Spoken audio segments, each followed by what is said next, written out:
Alex was a war veteran.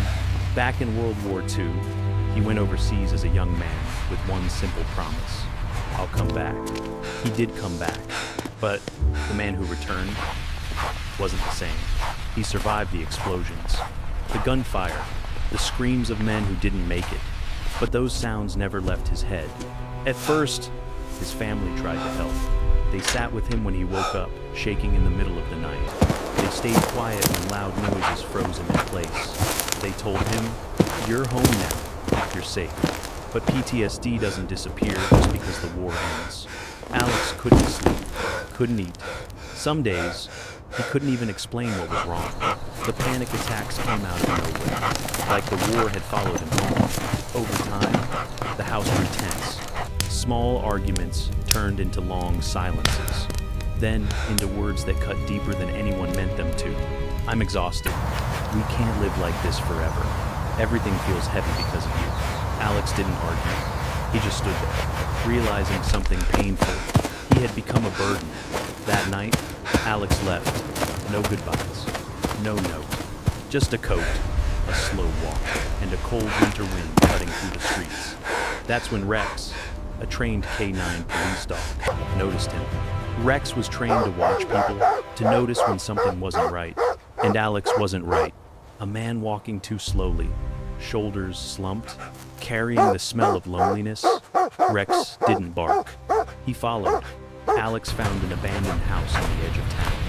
No lights, no questions. Rex stayed. When Alex started shivering, Rex disappeared for a moment, then came back dragging pieces of dry wood. Alex laughed quietly, the first real laugh he'd had in months. But that night, memories came back. Explosions in his head, voices shouting, the ground shaking. Alex panicked. He ran. Rex ran after him. Alex slipped and fell down a steep drop. Everything went dark. Rex stood at the edge, barking. Then he turned and ran straight back toward the city. He found a police station, pulled at pant legs, barked until someone followed. They found Alex unconscious, barely breathing. In the hospital, Alex lay still, hooked up to oxygen. Doctors whispered. No one made promises.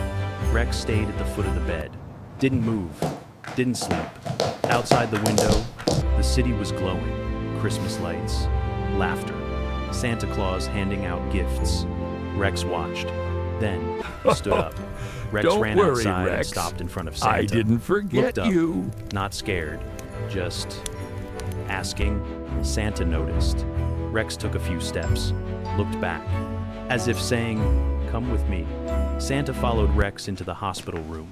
Alex lay there, unmoving.